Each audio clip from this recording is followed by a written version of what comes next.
todos os seus irmãos sob suas ordens. Você já tinha visto essa passagem na Bíblia? Essa passagem, esse trecho na Bíblia fala exatamente de algo que nós estamos aqui tocando aqui nesse primeiro momento. Diga comigo: discernimento antecede a decisão. O que nós podemos ver nesse contexto dessa passagem? Davi estava assumindo o trono. E essa tribo era uma tribo que hoje nós podemos dizer, eles tinham um discernimento espiritual. Mas esse discernimento espiritual, a gente às vezes imagina o seguinte, que ela diz respeito a somente as coisas relacionadas às coisas espirituais. Mas quando nós vamos lá para o livro de Daniel, eu vou descobrir uma coisa assim que tem mudado a minha vida nesses últimos tempos, que é assim, Deus deu a Daniel entendimento em toda cultura. Então, é uma área que nós temos. O que é a cultura? É tudo aquilo que representa as crenças, as vivências, etc, das pessoas. Os filhos de Issacar, eles compreenderam a população e o lugar onde eles viviam. Isso significa o quê? Eles entendiam a cultura. Eles conheciam, eles tinham uma visão estratégica. Em segundo lugar, eles perceberam o quê? A oportunidade. Muitas vezes a oportunidade está passando diante de nós, para nós fazermos a evangelização, influenciar culturalmente, influenciar dentro de um segmento, usando principalmente hoje a escola dominical como agência fomentadora do evangelismo. E a escola dominical ela começou com esse projeto. Então, eles percebiam a oportunidade, eles compreenderam a época e discerniam quando deviam avançar. Diz lá a palavra anterior que eles sabiam o que deviam fazer. Em terceiro ponto, eles tinham uma estratégia, sabiam que Israel devia fazer os passos que deveriam ser dados. Essa unção que nós precisamos hoje, amém, irmãos? Amém. Diga assim: eu quero essa unção. Eu estou ministrando um assunto importantíssimo para nós e nós precisamos de Deus. Senhor, abra a minha visão. Por que isso? Hoje nós olhamos, nós observamos e a gente imagina o seguinte: não, o Espírito Santo vai me ajudar, eu não preciso planejar a mensagem. Onde é que está o planejamento na Bíblia? O planejamento na Bíblia começa lá em Gênesis, capítulo de número 1. Qual é o capítulo? 1. Olha lá o planejamento do Senhor. Olha lá o planejamento do Senhor. Ele começa, primeiro, todo planejamento começa em cima de um problema. Qual era o problema?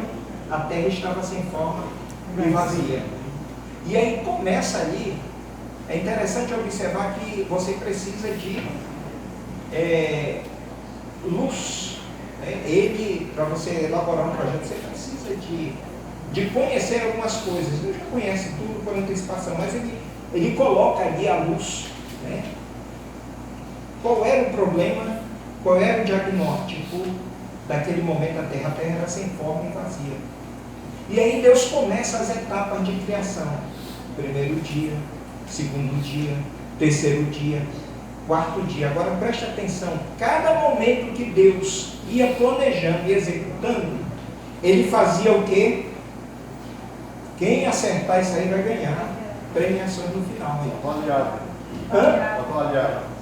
Quem foi que falou avaliava? Exatamente, Deus avaliava. E qual era a avaliação de Deus? Deus olhava e dizia assim, e viu Deus que era bom. E muitas vezes nós estamos ministrando, às vezes, eu estou ministrando e eu não procuro saber o que vocês estão entendendo. Eu não avalio como vocês receberam a minha mensagem. Então, o que foi dito aqui é um belo exemplo disso. Você vê como chega lá atrás Isso é uma reflexão até para a gente pensar como nós estamos ministrando na escola bíblica dominical. A gente não está bom, o Espírito Santo de Deus vai me iluminar. Mas será que aquele irmão que está lá na ponta entendeu bem? Você lembra da parábola do semeador? Lembra da parábola do semeador? O que aconteceu quando o Senhor Jesus disse, quando alguém não entende a palavra, o que acontece? Estou testando vocês aqui na Bíblia. Vem quem? O inimigo. Vem quem é o inimigo? O diabo interfere no ensino? Irmãos, o diabo interfere no ensino. Se a pessoa não entendeu, o que acontece? O diabo vem e rouba a palavra. Por que ele vai roubar a palavra? Porque vai chegar um momento que aquela pessoa vai precisar daquela palavra para uma determinada circunstância da sua vida. Cadê a palavra? Eu sempre conto um testemunho de escola bíblica dominical. Olha, anote isso aí, por favor, escreva aí nesse panfleto. Lições diárias, texto diário. Não tem aquele texto diário? Texto da segunda-feira, texto da terça-feira. Eu lembro lá nos jogos, quando o professor Vanderlei colocava cada dia, né, um jovem para discorrer sobre esse assunto. E tem uma coisa também chamada o quê? Texto áureo. Para que ele está colocando ali? É só para figurar? Não, ele tem um objetivo: memorização.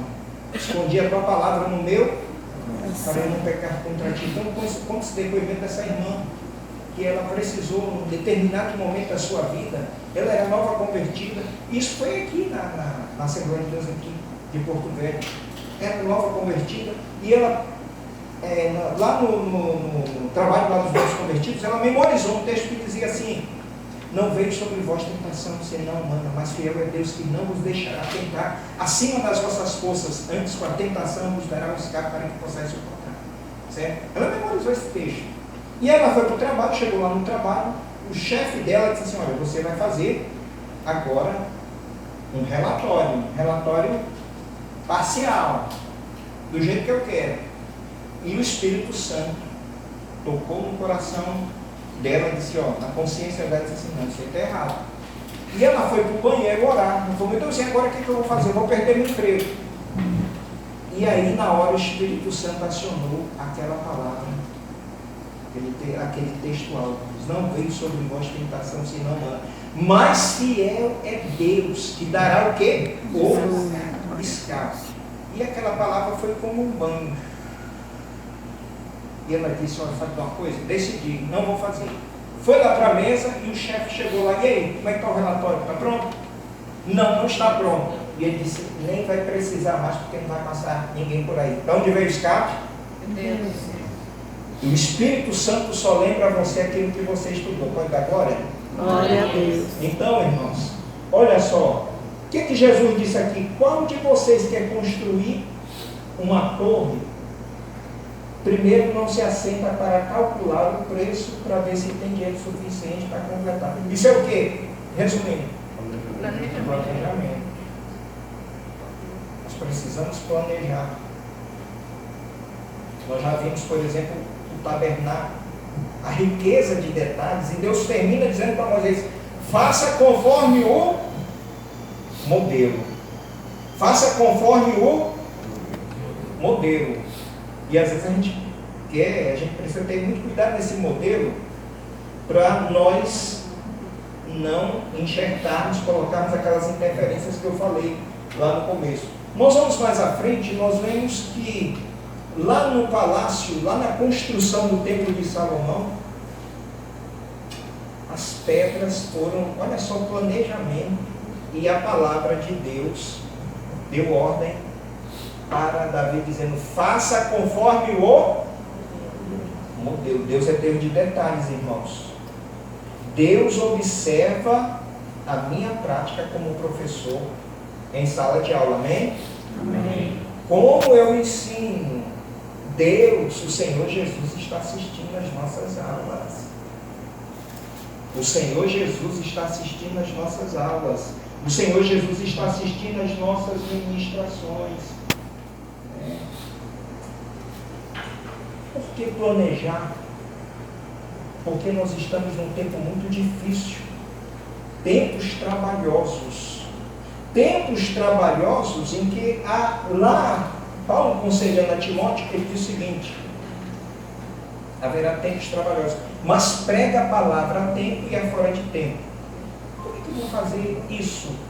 Eu preciso de uma estratégia para pregar a palavra a tempo, a fora de tempo. De repente você estabelece um exemplo. Você estabelece a professora na sala de aula, ou o pai lá dentro de casa coloca aqueles trechos estrategicamente. O Senhor meu pastor, nada me faltará. Está correto? Certíssimo.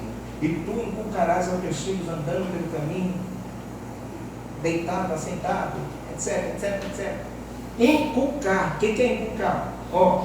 Repetição. Você sabe por que as propagandas elas conseguem? Você pergunta agora, você lembra? Eu fiz esses dias lá na sala de aula. Eu falei, gente, coloca aqui no grupo. Quais são as propagandas que até hoje vocês lembram? Incrível.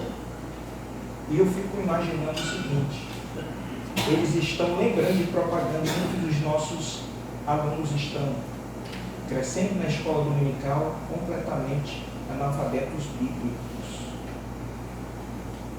E olha só o desafio que nós temos hoje, irmãos. Ideologia de gênero hoje. E eu tenho orado para Deus dizendo, Senhor, a gente não pode ficar só nessa fase de constatação da doença, do problema. Vocês lembram lá no início que os filhos de Issacar, eles tinham uma estratégia de Deus para saber o que fazer. E nós, como igreja hoje, nós temos que, em nome do Senhor Jesus, e esse é o papel da escola dominical, nós temos que parar de ficar só constatando a doença. Nós temos que partir para cima com uma cura. Amém, irmãos? Amém. Nós temos que partir para cima com o discipulado. Diga para a divulgação, muito tempo jovem em Brasília, e ia para o cinema. Nós éramos grandes turmas e assistimos os filmes sábado à tarde e domingo à tarde. E gostávamos dos refrigerantes daquela época, eram bons, à base de frutas. Chega a Coca-Cola. No cinema, naquele momento, Coca. Beba uma Coca. Coca-Cola. Coca-Cola. Quando nós saímos dali que íamos fazer um lanche, o pessoal da lanchonete perguntava, o que você quer beber? Me dá uma Coca. Divulgou. Ficou na minha mente. Me dá uma Coca. A outra, me dá uma Coca. Nenhum daqueles outros refrigerantes faziam isso. E a Coca-Cola foi e avançou. Tanto é que eu lembro, acho que foi um testemunho do pastor Marcelo, que ele conta o seguinte, que ele chegou em determinado lugar da América Central, e quando ele disse, vocês conhecem Jesus? Ele disse, é mais uma marca, ele respondeu, é mais uma marca da Coca-Cola?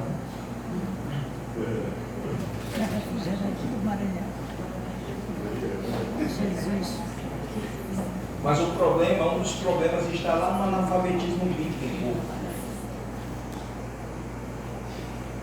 O preparo, ele é indispensável, na minha opinião, e pelo que eu leio aí de Êxodo 35, 36, pelo que eu leio de Daniel também. Por que Daniel foi escolhido? Deve ter ido cativo para a Babilônia. Uns dizem que é 2 milhões de pessoas, outros dizem que é 1 milhão, outros dizem que é 500 mil, e os autores divergem. Mas que seja 500 mil, 1 milhão, ou 2 milhões, ou 5 milhões, não importa. O que importa é o seguinte, Nabucodonosor mandou escolher quem? Quem tivesse sabedoria, quem tivesse ciência, quem tivesse conhecimento, quem conhecesse de etiqueta para viver no palácio. Pega essas pessoas e traz, para que nós possamos ensiná-la a ciência da Mesopotâmia, de toda aquela região. Então, o que isso mostra? Os 4 foram no meio de milhões de pessoas, porque aqueles 4 já tinham conhecimento, já tinham um preparo. Então, isso que o irmão João Belarmino está falando, tem tudo a ver com a obra do Senhor. O Senhor opera, ensina, prepara, mas a gente tem que ter o mínimo.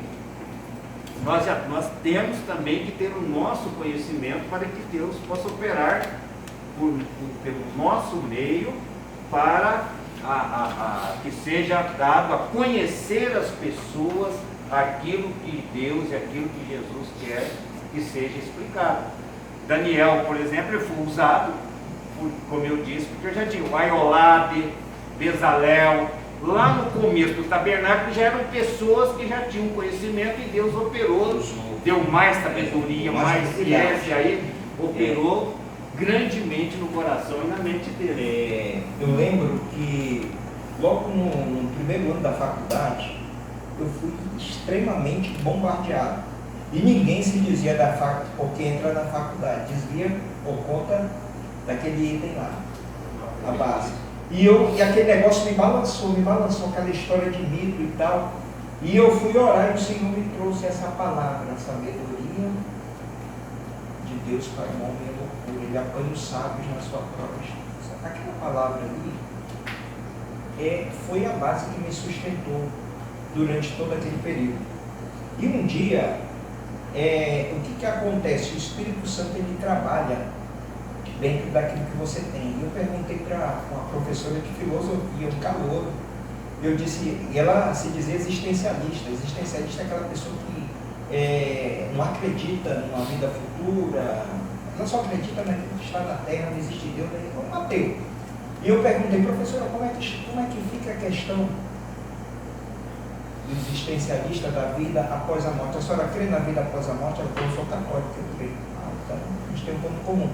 Como é que fica a questão da vida após a morte para o existencialista? Se tudo começa no homem, termina no homem. Resposta: silêncio. E aí ela joga a resposta para todos nós calouros. Resposta: silêncio. Ela não conseguiu responder. Deus quer usar cada um de nós dentro da nossa esfera. E Deus, irmãos, quer nos usar nesse tempo como professores da escola dominical, para nós começarmos a infiltrar na vida dos nossos estudantes da escola bíblica dominical, que lá dentro, onde eles vão atuar, eles precisam ir com uma visão cristã, uma cosmovisão bíblica. O que vocês estão vendo? Uma pirâmide, não é financeira não, viu, irmãos? É uma pirâmide que nós chamamos de pirâmide organizacional. Os irmãos já conhecem. O que é pirâmide organizacional? Pirâmide organizacional, ela mostra áreas. Nós temos ali algumas coisas, vamos imaginar alguma coisa que nós vemos lá no topo dos artefatos, e nós vamos ver, à medida que ela desce aqui, nós vamos ver normas e valores e por último, os pressupostos. Eu não quero aqui entrar nesse assunto, mas só quero mostrar uma coisa aqui para linkar com o que eu quero falar. Nós temos aqui os artefatos na nossa organização. O que são artefatos? Aquilo que a gente vê. As pessoas, um estudante com a Bíblia na mão é uma coisa que eu estou vendo. Correto? Uma pessoa que está ministrando aula na escola dominical é uma pessoa que eu estou vendo. Então, é aquilo que se faz. Mas quando você desce aqui, nós vamos ver as normas e valores. E essas normas e valores já estão no âmbito onde eu não consigo alcançar e eu não consigo entender o que se passa na mente daquela pessoa até que eu provoque algumas determinadas situações e comece a conhecer a visão dela de mundo. E aí nós temos o último estágio, que são os pressupostos, que são as regras, coisas inconscientes, etc, etc. Mas o que eu quero mostrar para vocês aqui, irmãos? E é aqui que nós precisamos começar a pensar nas nossas programações. Nós trabalhamos as programações muitas vezes da Escola Bíblica Dominical nesse nível aqui, ó, no nível visível. Vamos fazer uma programação no próximo mês. Qual a programação? Noite Noite em Israel. Vou dar um exemplo aqui. Noite em Israel. Mas o que aquela programação, qual é o objetivo dessa programação? O que ela tem a ver com o assunto que eu estou ministrando? O que ela tem a ver com aquilo que os meus alunos precisam aprender a respeito de valores da palavra de Deus? Então, antes de nós fazermos uma programação, nós precisamos começar a pensar no objetivo dessa programação. O que se pretende alcançar com essa programação? Ela vai ser relevante com aquilo que precisa ser ensinado? O que acontece, queridos? Eu vi um dia atrás, assisti um vídeo de um pastor, ele falando que dentro da organização missionária, acho que foi da Jocum, eles começaram a fazer, eles queriam conhecer como é a visão deles de mundo, a visão cristã. E eles chegaram à seguinte conclusão: nós temos uma fé animista, uma mente marxista e um coração evangélico. Isso ele falando dentro do âmbito lá do grupo dele. Mas será que diferencia muito, às vezes, daquilo que a nossa mente é uma coisa, o nosso coração é outra, as nossas atitudes, né? Então são coisas que a gente percebe o seguinte: o que nós temos na mão e que penetra no meio dessa pirâmide para baixo? A espada do Espírito, que é a palavra de Deus. Essa palavra que muda comportamento, irmãos. Essa palavra aqui é poderosa. Eu ia trazer para vocês, não deu tempo, mas eu ia trazer para vocês. Lá nos Estados Unidos, eles começaram a escola dominical, não é bíblica, a escola dominical ateísta. Não sei quem chegou, alguém já chegou a ver isso aí? Eu até mensagem na paz. Escola dominical ateísta. E nessa escola dominical, eles disseram o seguinte: nós temos que nos defender dos cristãos. Então nós temos que começar a ensinar valores para os nossos filhos, valores do ateísmo. Ensinar os filósofos, sobre os filósofos, Nietzsche, Marx, etc, etc. Resumo, o que essas pessoas percebem, eles estão percebendo, os ateus estão percebendo a importância de uma coisa que nós fazemos e muitas vezes nós não percebemos, não temos percepção para saber da importância da escola bíblica dominical. Eles começaram a perceber isso. E isso nos preocupa. Isso nos preocupa. Nós temos que começar a pensar que as nossas programações, elas precisam estar dentro de um objetivo maior. Elas não podem ser soltas. Eu lembro atrás, quando eu fui líder aqui no Tempo Central durante 7 anos, eu me preocupava muito com isso. Nós tínhamos os eventos, tínhamos as festas e tudo isso, mas o que ficou após esse evento? O que ficou? Né? E eu cunhei até nas nossas palestras com jovens de um termo chamado avivamentos de final de semana. Por quê? Avivamento de final de semana, ele dura até domingo. Segunda-feira, a pessoa já mudou completamente. Como é que nós vamos combater isso? E aí a gente tinha um espaço bastante apropriado, e nós começamos a trabalhar a questão da palavra de Deus, usando de uma estratégia de apostilas, etc, para começar a implantar, para que a nossa juventude comece a perceber que o reino de Deus não é oba-oba, gente. Que nós estamos fazendo programações, mas não estamos percebendo o objetivo. E o que acontece é mais uma programação, muitas vezes, para preencher o buraco, para dizer que nós estamos fazendo. E aí é hora da gente começar a pensar o seguinte: as nossas conferências, programações, elas precisam atentar para um objetivo. E aqui nós colocamos vou passar aqui rapidamente o mapa desse planejamento estratégico. E esse planejamento estratégico, muitas vezes a pessoa já esperava que viesse alguma coisa pronta, mas isso aqui é um direcionamento, é um encaminhamento que nós vamos fazer com cada um de vocês. Quem pode dizer amém? Amém. Diga assim: Deus é Deus de planejamento. Deus é Deus de planejamento. Lembra daquele texto? Tudo com decência e ordem é o quê? Planejamento.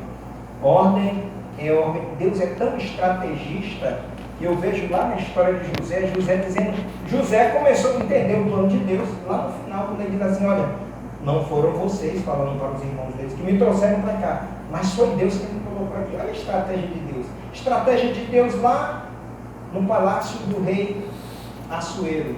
Quem que ele infiltra lá? Olha a palavra. Ele infiltra uma judia. Ela não podia falar sua identidade até o momento certo. E aí o tio dela chega, faz a leitura e diz o seguinte: para um tempo como este chegaste a rainha. Pode dar glória a Deus.